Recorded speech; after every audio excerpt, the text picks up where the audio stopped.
മാസപ്പടി കേസിൽ വീണ ടി നാളെ ഇഡിക്ക് മുന്നിൽ ഹാജരാകാൻ സാവകാശം തേടി ആരോഗ്യ പ്രശ്നം ചൂണ്ടിക്കാട്ടിയാണ് സമയം ചോദിച്ചത്. അതേസമയം CMRL MD ശശിധരൻ കർത്തയോടും നാളെ ഹാജരാകാൻ ആവശ്യപ്പെട്ടിട്ടുണ്ട്.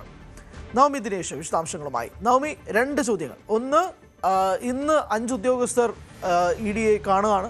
EDയുടെ ചോദ്യം ചെയ്യലിന് മുമ്പിൽ ഹാജരാകും. എന്തൊക്കെയായിരിക്കാം അവരോടുള്ള നിർണായകമായ ചോദ്യങ്ങൾ, അവരിൽ നിന്നും എന്തൊക്കെ തെളിവുകളായിരിക്കാം കിട്ടുക എന്നുള്ളത് ഏറ്റവും പ്രധാനപ്പെട്ട ചോദ്യം. ചോദ്യം നമ്പർ 2, വീണ നാളെ ഹാജരാകില്ല എന്ന് പറയുമ്പോഴേക്കും ഇനി അത് എന്നത്തേക്കാണെന്നൊരു ചോദ്യമുണ്ട്. നാളെ ശശിധരൻ കർത്ത ഹാജരാകുമോ എന്നുള്ള നിർണായകമായ ചോദ്യമുണ്ട്. വിശദാംശം.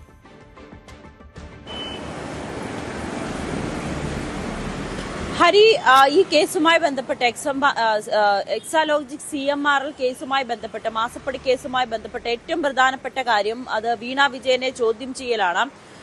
നാളെയാണ് വീണ വിജയനോട് ചോദ്യം ചെയ്യലിന് ഹാജരാകണമെന്ന് ആവശ്യപ്പെട്ടുകൊണ്ട് ED സമൻസ് അയച്ചത്. പക്ഷേ EDക്ക് മറുപടിയായി വീണ വിജയൻ നൽകിയത് ഇപ്പോൾ ചോദ്യം ചെയ്യലിന് ഹാജരാകാൻ കഴിയില്ല എന്നാണ്. വീണ ചൂണ്ടിക്കാട്ടുന്നത് ആരോഗ്യ പ്രശ്നങ്ങളാണ്. അങ്ങനെയാണെങ്കിൽ ആരോഗ്യ പ്രശ്നങ്ങൾ ഉണ്ട് എന്ന് സ്ഥിരീകരിക്കുന്നതിന്റെ രേഖകളടക്കം EDക്ക് കൈമാറിയാൽ മാത്രമേ ED അത് അംഗീകരിക്കുകയുള്ളൂ.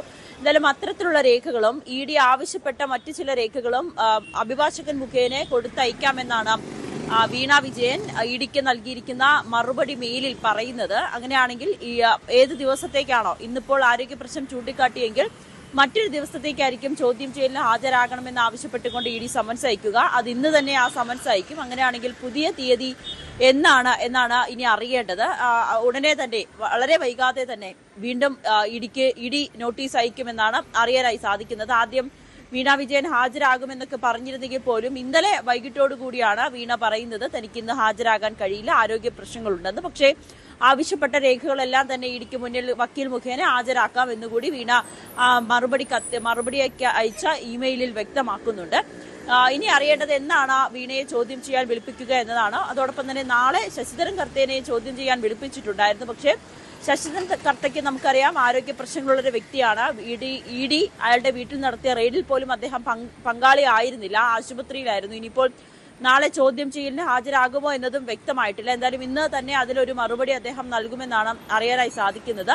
ഇനി എത്ര മാറ്റിവെച്ചാലും EDക്ക് മുന്നിൽ ഇവർക്ക് രണ്ടുപേർക്കും ഹാജരായേ മതിയാകൂ. കാരണം അത്രയും നിർണായകമായ കേസാണ്. കോടതി അടക്കം ഇതിന്റെ അന്വേഷണവുമായി മുന്നോട്ട് പോകട്ടെ എന്ന് പറഞ്ഞിട്ടുണ്ട്. ഇനിയിപ്പോൾ ഇവർ സുപ്രീം കോടതിയെ സമീപിക്കേണ്ട ഒരു കാലതാമസമാണോ ഈ ചോദ്യം ചെയ്യലിന് വരാത്തതോടുകൂടി അല്ലെങ്കിൽ നീട്ടിവെക്കുന്നതോടുകൂടി അവർ മുന്നിൽ കാണുന്നതെന്ന് വ്യക്തമായിട്ടില്ല. എന്തായാലും സുപ്രീം കോടതി അടക്കം സമീപിക്കാനാണ് CMRL തീരുമാനിച്ചിരിക്കുന്നത്. അതിന്റെ സാവകാശമടക്കം ഹൈക്കോടതി ഡിവിഷൻ ബെഞ്ചിനോട് ആരാഞ്ഞെങ്കിൽ പോലും കോടതി അത് തള്ളുകയായിരുന്നു. അന്വേഷണവുമായി മുന്നോട്ട് പോകട്ടെ എന്ന് പറയുന്നു. 12 ഇടങ്ങളിൽ നടത്തിയ റെയ്ഡ്, ആ റെയ്ഡുകൾക്ക് ഒടുവിൽ ശേഖരിച്ച ആ വിവരങ്ങൾ ക്രോഡീകരിച്ചുള്ള ഒരു ചോദ്യം ചെയ്യൽ തന്നെയായിരിക്കും വീണ വിജയനെയും ശശിധരൻ കർത്തയെയും കാത്തിരിക്കുന്നത്. എന്തായാലും വീണ വിജയൻ നാളെ ഹാജരാകില്ല. ഇനി അറിയേണ്ടത് ശശിധരൻ കർത്ത ഹാജരാകുമോ എന്നാണ്. ഒപ്പം ഹരി സൂചിപ്പിച്ചതുപോലെ തന്നെ 5 ED ഉദ്യോഗസ്ഥർ അവർ ഇന്നും നാളെയൊക്കെ ആയിട്ടായിരിക്കും ചോദ്യം ചെയ്യലിന് ഹാജരാകുക എന്നാണ് നമുക്ക് അറിയാനായി സാധിക്കുന്നത്. അങ്ങനെയാണെങ്കിൽ ഇന്ന് 10 മണിയോടുകൂടി തന്നെ ഇവർ ചോദ്യം ചെയ്യലിന് ഹാജരാകും. ഇവർക്കും ഈ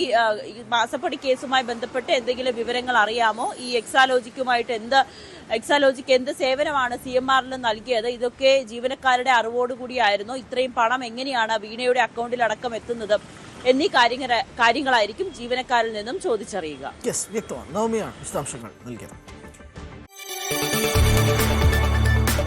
കൂടുതൽ വാർത്തകൾക്ക് News 18 Keralam YouTube channel subscribe ചെയ്യുക.